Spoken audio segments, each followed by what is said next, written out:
I just had, well, I love the way this dialogue is going because for me it was the second question I wanted to ask. It's right at the hub of this, which is, everything you said is totally compelling to me. The only thing I don't see is the one thing that a for-profit business has is it can get fired by its customers and put out of business. And that's the part of the role I'm curious about, that because how does it correct for if the social business itself isn't producing a product that is also useful for the end user? How does that get corrected in a social business? Then that comes to your question to soul of the business and so on, because you're not soul gone out. Yes. Because I'm saying it's a social business. Social business by definition is a problem-solving business, but somehow this social business that you're doing doesn't solve any problem. So by definition, you are no longer a social business. You're not taking any dividend, but it doesn't do any good to anybody. But it seems like for me, as I heard your story last night, Yeah. that you're helping these businesses see things like the solar panels, seeing in other words, seeing options to steer towards where authentic needs are. Sure. And am I reading that correctly? No, that's fine, yes. I just said you have to identify the problem first in order to create a social business. Yes. And you have to answer the question, what problem are you going to solve? In which way? If you have a good answer, then you are on the track of creating a social business. And at the same time, you make sure you're not doing it for any personal benefit. So how that does a social business know when it's failing that test? Failing that it doesn't work. For example, we give the yogurt, sell the yogurt, but children still malnourished. It doesn't have any impact. You have a wrong design of the... So this is not a social business. You tried, but it didn't turn out to be a social business. It turned out to be a non-profit business or non-dividend business, but definitely not a social business because it doesn't solve the problem. So you have to go back, redesign the whole thing so that it works again. So this is, and you said, what about when the founder of the company goes out, when somebody takes it over, and gradually you lose the mission from the social business? Actually, I was asking a question different from the founder of the specific company. Okay. Because what I was struck with when I met you was how sophisticated you had thought through not just the value proposition for this one people. I saw it as, I'm going to prove that these people have value. I'm going to help them find a way to prove that latent value that they've got. And I've looked through all the other problems they're going to run through, so I've got a theory about how to solve each of these, something I think we're sort of seeing illustrated right now. What I worry about is the loss of that. The underpinning underneath that because it's so counterintuitive to the world, that once that catalyzing counterintuitive point of view goes away, the rest of it evaporates. I'm hoping that this will also create a community of their own. Yes. Gradually making sure that soul doesn't disappear. Yes. There will be some institutionalized methods of doing that. Some just simply convention, conferences, and those kind of things that you keep it alive. On the institutional thing is a kind of social business certification agency. So that every year you need to have a certification, like you do the audit every year, whether you are financially transparent, everything went well, etc., etc. You do it, you go to the best audit firm so that somebody can certify that your financial things is okay. So there will be a certification agency for social business saying that for year 2012, this company has done this. As a result, we consider this is a social business. Well, this gets right to the soul of what I wanted to ask you. Because as long as you're doing that, because of everything in your life story, I trust that came from something profound in your own journey and something authentic in terms of what you're doing. What I worry about as the next step is once there's a bureaucrat doing that assignment as opposed to somebody authentically motivated by what motivates you. But you cannot leave it to one person authentic to do that. You have to institutionalize things. Success if people who are solely motivated for profit are providing the same service? Isn't that the greatest success of this social business? Well, I don't think anybody's solely motivated for profit. No, I think that's the reason he got $35 million and $30 million from the other. And I appreciate that you had. By the time we got to the people in the stores, I mean, they're not that differentiated from a profit standpoint. So if they give you great service, it's not because they're trying to get profit that day. There's something else completely different that's actually motivating them in a for-profit environment. But the greatest, if it becomes a normal organization, that's the greatest success. It doesn't need to rely on. And we don't need to charitable form donations anymore anymore. once that happens. Yeah. When all companies act that way, Yeah. Sure, Well, they it's never- possible. then we They no don't, longer and need this. Absolutely, for-profit it's possible. enterprises, by the for-profit enterprises, actually is the soul of my story to begin with, the concern I had, which is there is authentically in the for-profit, it's actually being driven by a different purpose. And as soon as the founder goes, it goes back to being driven by this singular purpose, which doesn't serve anybody's need, and they gradually weaken.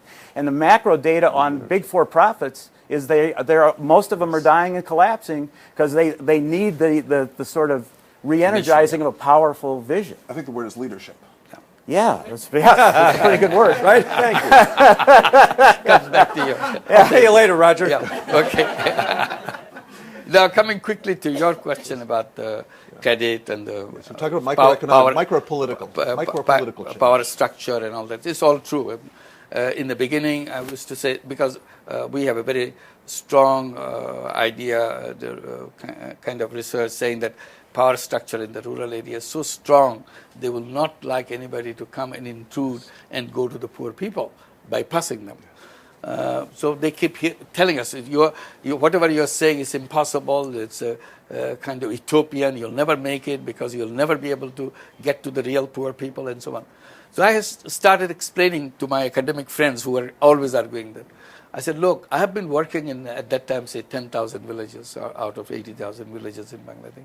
I said, look, I'm already in 10,000 villages. You talk about those power structures and so on. I never see them. Where are they? Why can't they see us? We work there and we work with the poor people, poor women. They never came to us, hey, stop.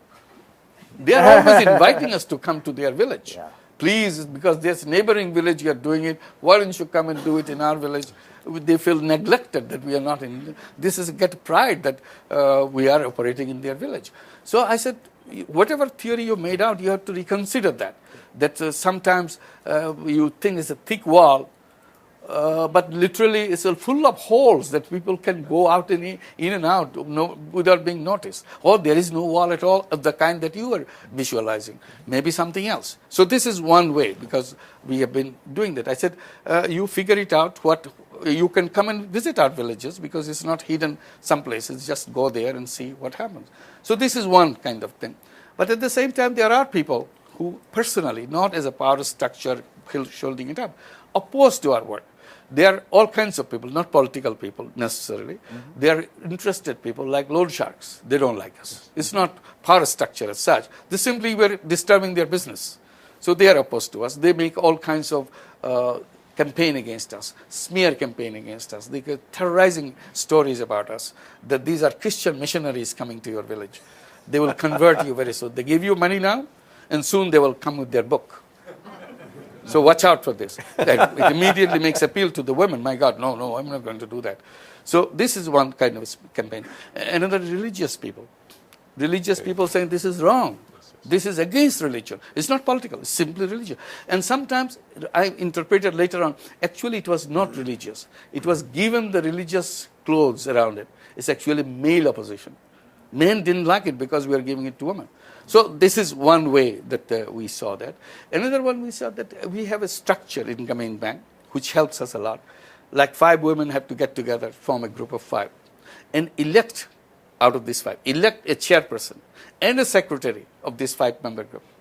So you are electing, and that election is such that every year you have to go through a new election, and nobody can get re-elected.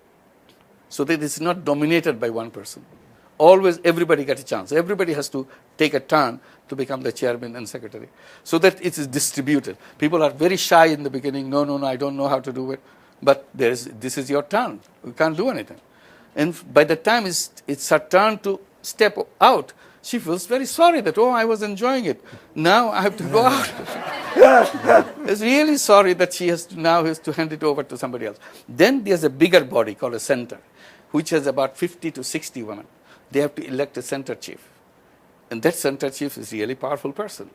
And when the election time comes, every candidate in the area has to come to this center chief to say, can I go and address your center meeting to explain? Because candidates have to, these are ready-made meeting. You go and tell how much you want to do that. So this is it.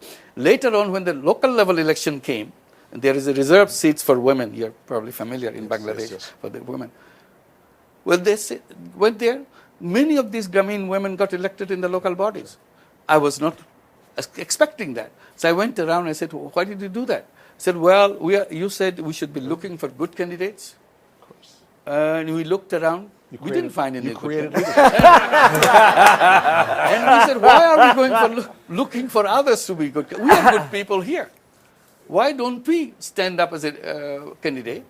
And if we have 3 or 4 centers in our village, we got elected because each person, meaning family, if we agree that this is our candidate, nobody can beat us.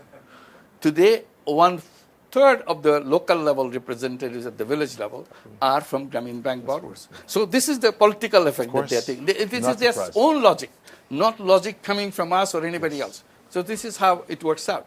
And then their second generation of children, which I was mentioning, they went to school, they are now having good education. They have their own thoughts, own ideas.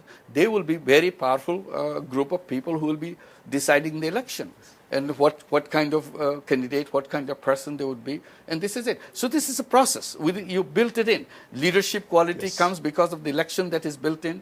Election as a 5-member group, election as a 50-member group. Then they are elected to the board of Grameen Bank. All these 8.5 million borrowers electing 9 representatives to the board. It's a huge election process. And they elect these 9 members. And now they are battling with the government. Said, this is our bank, you cannot take it over. And that's the whole conflict that you hear about in the press. Thank you. And shall we thank them?